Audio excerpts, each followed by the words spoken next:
Bueno, hoy vamos a hablar de las cisternas. ¿Qué es una cisterna? Pues no es otra cosa que un almacenamiento de agua.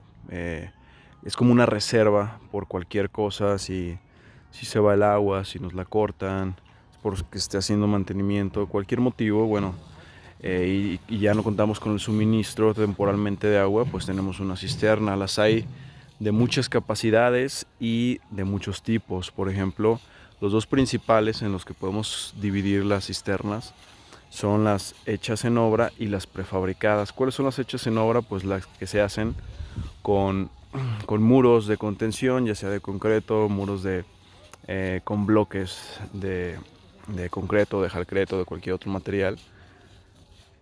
Y una característica es que siempre son obviamente subterráneas, quedan por abajo del nivel de, pues del suelo, del terreno natural. En este caso tenemos una cisterna de tipo prefabricada. ¿Cuáles son estas?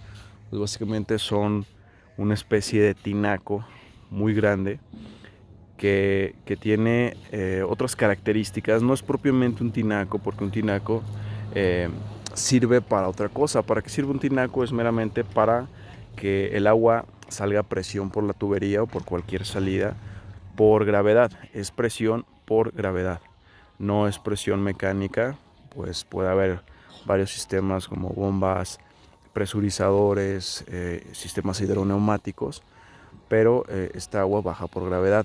Entonces la diferencia de un tinaco a una cisterna es que una cisterna queda abajo, por lo que no va a suministrarnos agua a presión. Es meramente, como lo mencionaba al principio, un almacenamiento.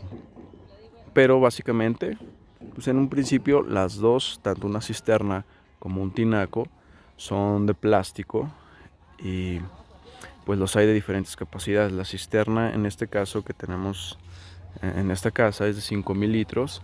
¿De qué va a depender los litros para elegir una cisterna? Pues de las dimensiones de la casa, las recámaras o los habitantes que haya.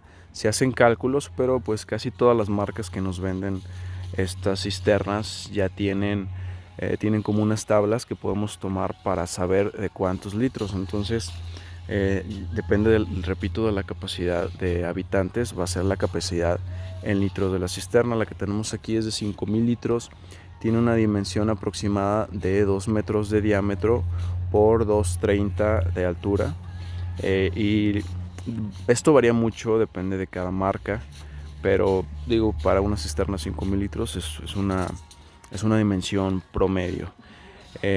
Aquí más o menos se alcanza a ver la tapa, que es esta que tenemos aquí, y esta parte blanca que vemos es el centro. Entonces, ¿qué quiere decir? Que la tapa no está centrada. Esto quizá lo hagan en esta marca o en este modelo para bajar la altura, porque la cisterna pues es como un tinaco, solo que en la parte superior está cónica. Un tinaco en la parte o la tapa, o más bien donde está la tapa, es una superficie plana. Aquí está cónica, esto para distribuir las cargas que va a tener encima. ¿Por qué? Porque la cisterna generalmente pues la colocamos en el área más cercana a la banqueta, porque es donde vamos a recibir el agua. En este caso pues la toma domiciliaria.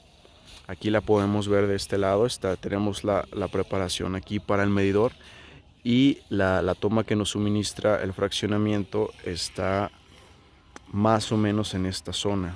En esta zona que venía de la banqueta, aquí está el disparo. Conectamos a donde va a estar el medidor, y de aquí se va a venir un tubo hacia la cisterna. Entonces, si está en la banqueta, perdón, en la cochera, quiere decir que a lo mejor encima va a haber vehículos o cualquier otro sistema o cualquier otro aparato, cualquier otra carga que tengamos encima. Por eso son cónicas, para distribuir las cargas, como repito, hacia los lados. ¿Y qué pasa? ¿Qué tenemos que hacer aquí? Aquí la cisterna ya se bajó, ya está obviamente, pues como pueden ver, enterrada. Se excava un hueco, también circular, en forma de la cisterna, más grande. Entonces, en este caso, si tenemos la cisterna de un diámetro de 2 metros, tuvimos que hacer la excavación con un diámetro de 2,60. Esto para que nos quedaran 30 centímetros en todo el perímetro de la cisterna, para poder hacer como una especie de pared, también a base, como lo vemos aquí al fondo lo que están haciendo los muchachos a base de suelo cemento.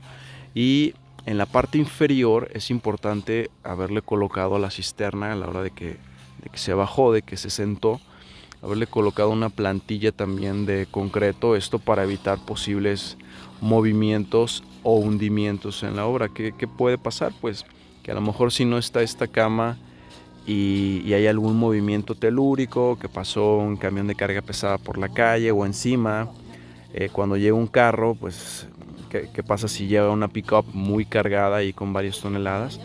Lo que puede pasar es que la cisterna de abajo se hunda de un lado, y ¿qué nos va a pasar encima en la rampa o en el piso de la cochera? Pues también se va a hundir o se va a tronar si es de concreto. Pues por eso necesitamos una plantilla para reforzar la cisterna abajo, las paredes en todo el perímetro que les comentaba también, y encima le vamos a colar también con concreto otra, como una especie de tapa que va a ir en la superficie, obviamente sin cubrir la tapadera de la cisterna, ¿verdad? Esta es un registro, esta debe estar todo el tiempo accesible para hacer reparaciones, mantenimiento, limpieza o cualquier, echarle pastillas de cloro, cualquier cosa que necesitemos. Es importante que la tapa no quede sellada. Entonces, ¿con qué se hace esta tapa o esta plantilla que le ponemos encima? Con concreto y con un armado de varilla. También el armado y el espesor del concreto dependería, hasta la resistencia del concreto, del cálculo estructural. En este caso vamos a tener un armado con varilla de 3/8, es una retícula de 10 por 10 centímetros, y un espesor de concreto de 12 con una resistencia de 150 kilogramos sobre centímetro cuadrado. Pero repito, esto nos lo arroja el cálculo estructural. No es un parámetro que podamos usar para cualquier cisterna o en cualquier casa, en cualquier ocasión. Puede haber variaciones.